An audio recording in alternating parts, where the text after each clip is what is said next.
The house was quiet when the knock came. It was late, well past midnight, the kind of deep silence that only appears after a long winter day. Outside, a light snowfall drifted slowly across the quiet street in Portland. The houses along the block were dark, their windows dim, and the world seemed to be asleep. Inside the Harper home, Daniel Harper was asleep too, resting after a long day of work. His life had followed the same calm routine for years. Work dinner with his son, a few quiet hours at home, and then sleep. It was a simple life, peaceful in many ways, but sometimes a little lonely.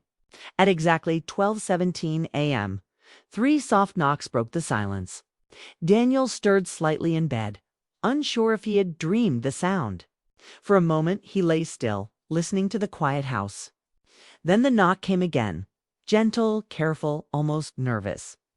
Daniel sat up quickly. His heart began to beat a little faster because there was only one person who would knock on his bedroom door at that hour. His son, Dad. A small voice called through the door. Daniel stood immediately and walked over, opening it without hesitation. Ethan stood there in the hallway, wrapped in his blue blanket. His hair was messy from sleep, and the hallway light behind him cast a soft glow around his small figure. "Hey, buddy," Daniel said gently, his voice still heavy with sleep. "Everything okay?" Ethan nodded slowly, but did not smile. "I just needed to talk." That surprised Daniel. Ethan was 12 years old, quiet and thoughtful. Since the divorce 2 years earlier, he had become even more careful with his emotions. He loved his father deeply, but he rarely woke him in the middle of the night unless something serious was bothering him. Daniel stepped aside. "Come in." Ethan walked into the room slowly and sat on the edge of the bed, holding the blanket close to his chest. Daniel closed the door softly and sat beside him. The room was dim except for a small bedside lamp that Daniel switched on. The soft yellow light filled the room with warmth while the cold winter night stayed outside the window. For a moment, Ethan said nothing. Daniel waited patiently. Over the years, he had learned that Ethan spoke best when he didn't feel rushed. Pushing him to talk usually made him quiet again. Finally, Ethan spoke. "Dad, can I ask you something?" "Of course," Daniel replied. Ethan stared at the floor for a few seconds before speaking again. "Do people ever stop loving someone?" The question caught Daniel off guard. It was not the kind of question most children asked after midnight. It carried a quiet weight that made Daniel sit a little straighter. "Why are you asking that?" he asked carefully. Ethan sighed and leaned forward slightly. "Mom seems happier now." Daniel nodded slowly. Ethan's mother, Laura, had remarried about a year earlier.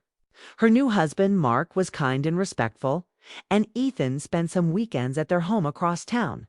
Still, divorce always left small questions behind. "And you're always alone," Ethan added softly. Daniel gave a small smile. "I'm okay, Ethan, but children often notice the feelings adults try to hide." Daniel worked as an architect, and his job kept him busy during the day. But the evenings were quieter. After dinner and homework, Ethan usually went to bed while Daniel stayed up watching old movies or reading books in the living room. He had grown used to the silence, but Ethan clearly noticed it. "I just don't want you to feel lonely," Ethan said. Daniel felt a small wave of emotion rise in his chest. It was easy to forget that children worried about their parents, too. He placed a hand on Ethan's shoulder. "I'm not lonely when you're here," he said honestly. Ethan looked up for a moment, then nodded slowly. But something else was still on his mind. Daniel could see it in his eyes. "What else is bothering you?" Daniel asked gently. Ethan hesitated.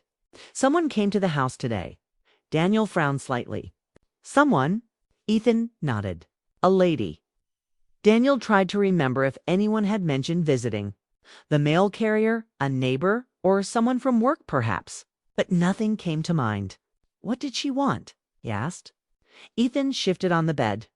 "She asked if you still lived here." Daniel's curiosity grew. "Did she say who she was?" Ethan nodded again. "She said she knew you a long time ago." Daniel leaned back slightly, thinking, "Did she leave her name?" Ethan looked up at him. "She said her name was Claire."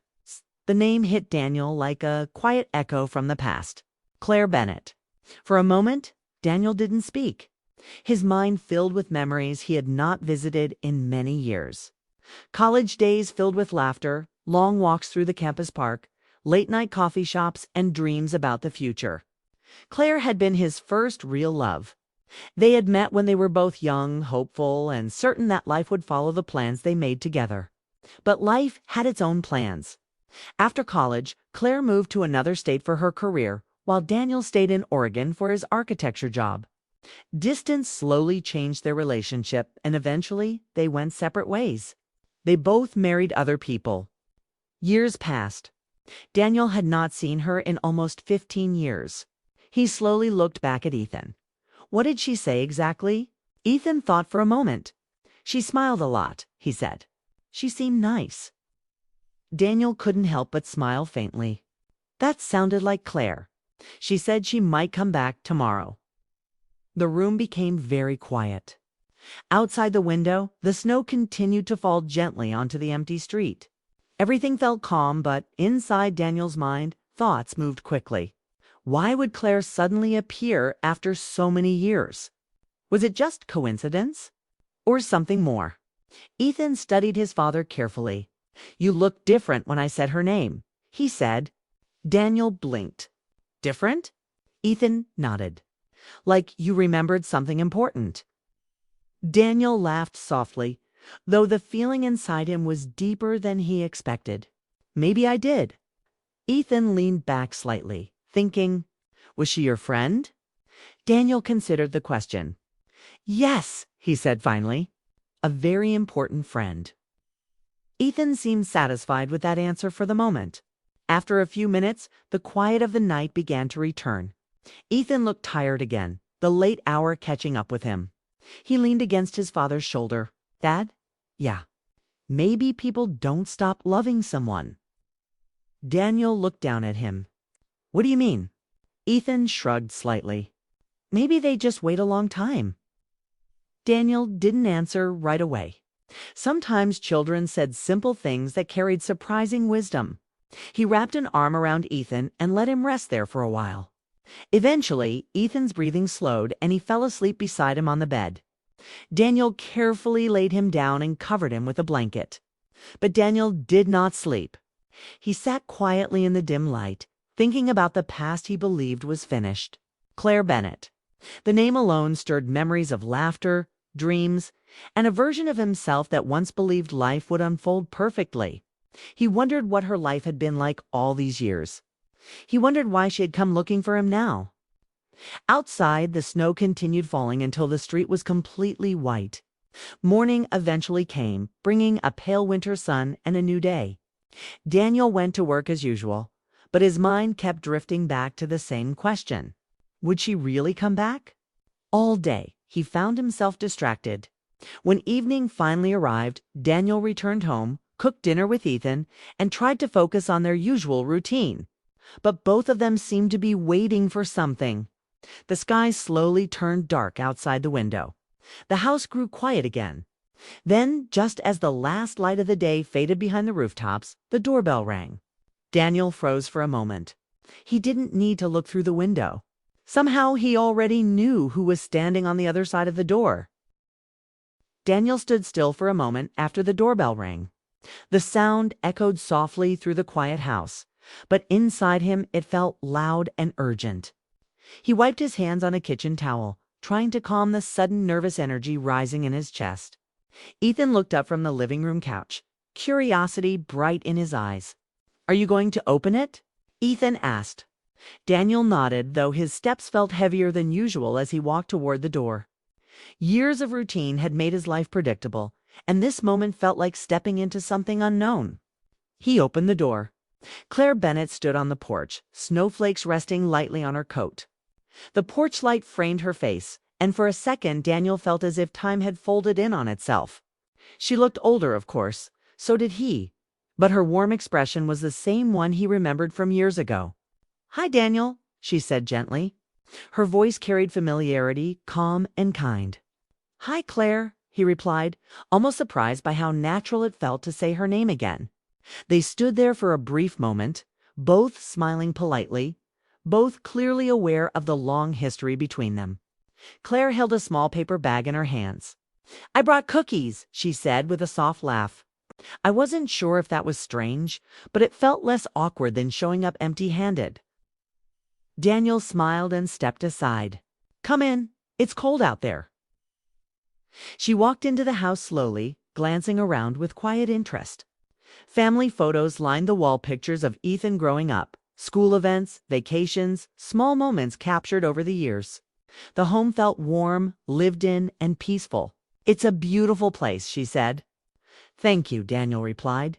"It's simple, but it works for us." Ethan appeared from the living room, unable to hide his excitement.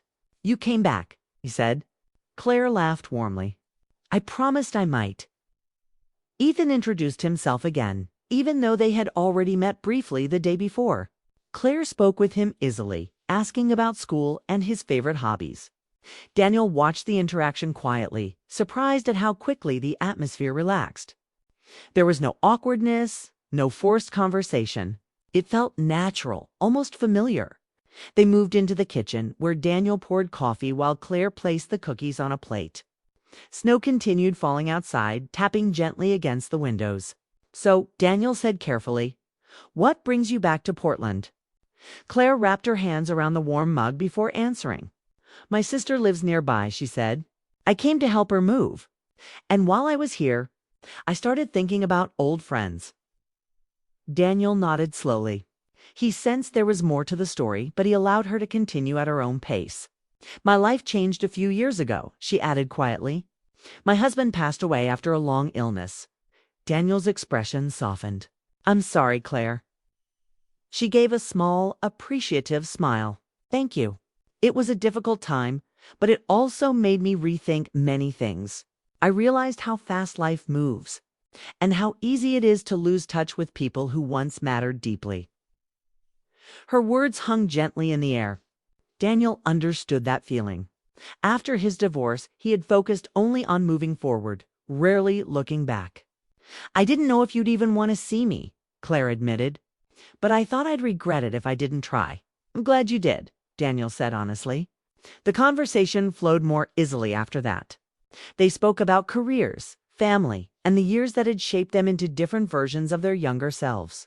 There was laughter when they remembered old college stories and quiet understanding when they talked about hardships. Ethan listened for a while before excusing himself to finish homework upstairs, leaving Daniel and Claire alone at the table. A comfortable silence settled between them. "It's strange," Claire said. "I expected this to feel awkward." "Me too," Daniel admitted. "But it doesn't." She smiled. "Some connections don't disappear. They just pause." Daniel looked at her thoughtfully. He realized he felt lighter than he had in years.